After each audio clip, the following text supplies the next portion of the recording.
Mike and Teresa have no idea what they are dealing with when they encounter an old tiny stone house in the middle of a large forest. They can't find anything about it online, like nobody had ever seen this thing before. And while at first they are just confused by their discovery, when they look inside the house, they also become afraid. Mike and Teresa seem to be completely stumped by what they were seeing. Why was there a tiny stone house at the center of the forest? Judging by the looks of it, it had to have been there for decades.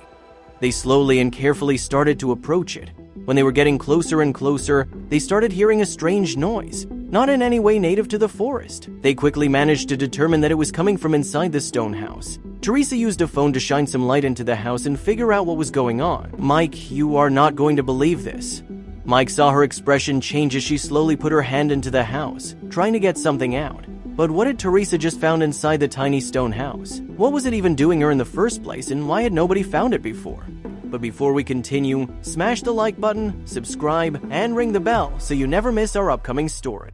As frequent hikers, there wasn't much that surprised Mike or Teresa anymore. After 15 years of hiking together, they were experienced and confident in both their skills and their ability to manage whatever came their way. After all, they'd encountered some truly unbelievable things in the past and lived to tell the tale. They'd seen everything from homeless camps to wild animals in the most unlikely of places while out in nature. Once, the police had even gotten involved after Mike and Teresa alerted them to suspicious activity. But what they were about to find would easily top their list of strange sights forever. One Saturday afternoon, Mike and Teresa were getting ready for another hike in the preserve by their home. They had a usual routine, and they always used a checklist to make sure they didn't forget anything important. Although they'd hiked through the area many times before, they hadn't yet covered the entire area. They had no idea what was waiting for them inside the forest. This time, they were planning on going deep into the forest, a trip that would take most of the remaining daylight hours. Teresa estimated that they could reach the center of the forest before heading back. While it wasn't exactly exciting to hike in their local preserve, Mike thought it was worth at least an afternoon. They would get far more adventure than they ever bargained for. Their good friend Jonathan was joining them. When they'd mentioned their plans to head to the center of the forest, he'd seemed surprisingly interested in tagging along, even though he wasn't much of an outdoorsman. Mike and Teresa had no reason to doubt his intentions, so they were happy to have him. But there was more to Jonathan than he was letting on. When they arrived at the edge of the forest to meet up with Jonathan, the weather was perfect for late morning. It was overcast without raining, and the lack of sun made it easier for them to avoid overheating as they started on their hike. The only downside was the looming shadow over the forest that made it seem a bit ominous as they continued on into the darkened tree. The hike to the center of the forest wasn't friendly to beginners, but Mike and Teresa had more than enough experience. They watched out for Jonathan, who seemed to struggle with some of the steeper areas. Still, he was obviously determined. It wasn't until the middle of the afternoon that Mike started to notice something was wrong in the forest. They'd barely seen any wildlife all day. Mike felt silly for not noticing it earlier.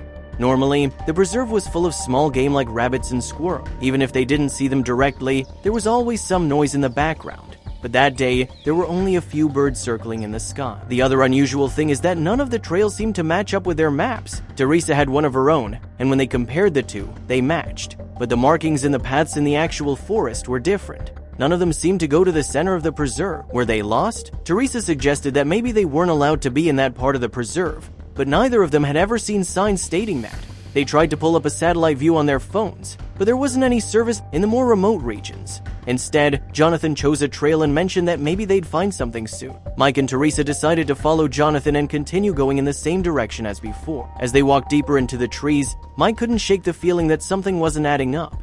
After all those years of hikers traveling the area, why wasn't there a path worn through the grass and undergrowth? Finally, Teresa decided to pause and check their location again. She was able to get a weak signal on their tracker that indicated they were close to the center of the preserve. Happy that they'd been heading in the right direction after all, she didn't even stop to think about what they might find when they reached their final destination. When they arrived at the center of the forest, there was a surprising amount of open space with plenty of light streaming in through the canopy. Jonathan was visibly excited to get there and picked up the pace. But when Mike and Teresa stepped into the light, they realized that there was something else inside the clearing. Mike approached cautiously, wondering what he was seeing off in a shaded part of the field. He took a few steps closer and suddenly fell over, his foot tangled in something. Teresa hurried over to help him remove his boot and get free. When they looked up, Jonathan was gone. As Mike and Teresa searched for Jonathan, they noticed that there was a series of wire that seemed to go around the perimeter of the clearing. They were about shin height and looked like they were designed to make people trip. Feeling uneasy, they decided to follow the wires to see where they led.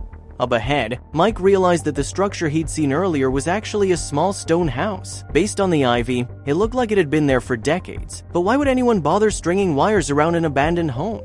Could the wires have been for a different purpose? Mike peered closer at the building. Maybe it wasn't abandoned at all. Suddenly, Jonathan emerged from the other side of the house. Like Mike and Teresa, he'd been trying to figure out what the wires were for. Before they could figure out what to do next, they heard a bizarre noise coming from somewhere nearby. When they leaned closer, it almost sounded like ticking. The clearing made it difficult to find the source, but Teresa traced it to the back of the old house. It was clear that there was something or someone still inside. Mike was reluctant to go any closer in case it was a bomb, but Jonathan and Teresa couldn't resist their curiosity. Teresa found a short window by the ground floor where she could look inside. At first, all she could see was empty space. It was too dark to tell what was on the other side of the room. She took out her flashlight and held it up to the window for a better view. When she got some light into the house, Teresa saw that there was a small box hooked up to the wires. It didn't seem dangerous, and she just had to know why someone had put a device so far out in the middle of nowhere. Jonathan was eager to help her open the tiny window, and she slowly reeled it in by the wires running under the sill. Teresa turned the box over in her hand and almost gasped as she showed it to Mike and Jonathan. There was an antenna mounted on the opposite side, and red lights were blinking urgently. Mike thought it was some kind of alarm designed to trigger whenever anyone entered the clearing. Somebody knew they were there. Teresa felt like they weren't safe. She wanted to get out of the forest immediately. Jonathan and Mike weren't that scared. They felt a lot of adrenaline. They wanted to get to the bottom of this. What could this mean? Why was this house so important to someone to place a device like this in it? They had so many questions. Who knew that they were here? Then Jonathan suddenly spotted something in one of the trees. He did not see what it was at first. He had to get closer. Teresa begged them to leave it alone and just return to where they came from. Then Jonathan saw what it was. It was a camera attached to the tree. Now they certainly knew somebody knew they were there, and they could even see them as well. Teresa felt even more unsafe. This couldn't be good. Mike then changed in attitude as well. He didn't like the whole situation. Jonathan, however, wanted to get to the bottom of this. Would this be something he would regret later? This tiny house was certainly important to someone to keep an eye on it. Was there something else inside of it? Jonathan looked, but couldn't find anything. The device was still blinking. They definitely triggered an alarm of some sort. Then it suddenly stopped.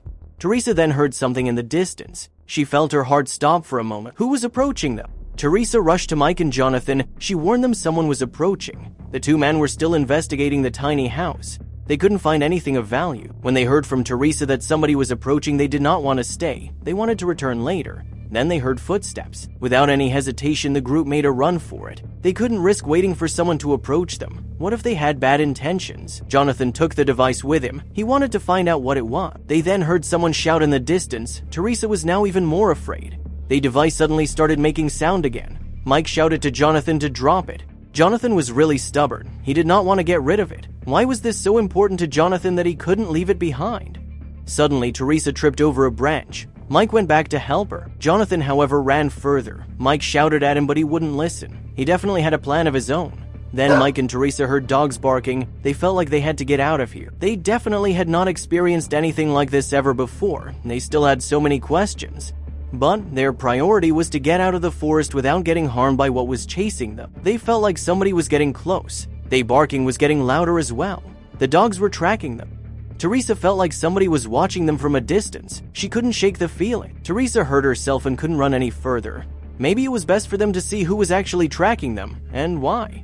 Maybe it wasn't so bad. After all, Mike hesitated but decided to agree with Teresa's plan. Mike and Teresa were a little scared. Then they saw two German shepherds getting closer to them. Why was this dog following them? Mike got in front of Teresa. He wouldn't let anyone or anything hurt his wife. She was way too important for him. Then, suddenly, the dog was called off and a man approached them. Who was this mysterious man? It did not appear like this man had any bad intentions for them. Why was he after them? It looked like he had a tracking device in his hand. This must be how he followed them in the first place. But they did not have the device on them anymore. The dog must have picked up their scent from the tiny house. Then the man came closer. The man asked them what they were doing here. Mike was relieved that he would just talk to them. He instantly felt a lot less scared, more relieved than anything. Apparently, the man's name was Peter, and he was the local forest ranger. Peter was investigating why there was a device active in this part of the forest. He started asking a lot of questions. Teresa and Mike explained to Peter that they had stumbled upon the tiny house by accident. Peter immediately asked about a device that had been inside, but they told him their friend Jonathan had already taken it to the forest edge. Realizing neither he nor his dog could catch up, Peter invited them to his cabin to explain. He claimed the tiny house was a remnant of a closed amusement park that he protected as a ranger, and that the device was just a costly tracker he had lost. However, Teresa and Mike felt he was holding back the truth. Meanwhile, Jonathan was missing and ignoring calls. Mike was frustrated that Jonathan had abandoned them in the forest, but Peter offered to join them to clear things up. When Jonathan finally appeared, he was unharmed but refused to give up the device, remaining unintimidated by Peter. That evening, Peter finally confessed the real story. The house was under surveillance because he had sighted a rare species there. He had left the device to secure what he believed was the discovery of a lifetime.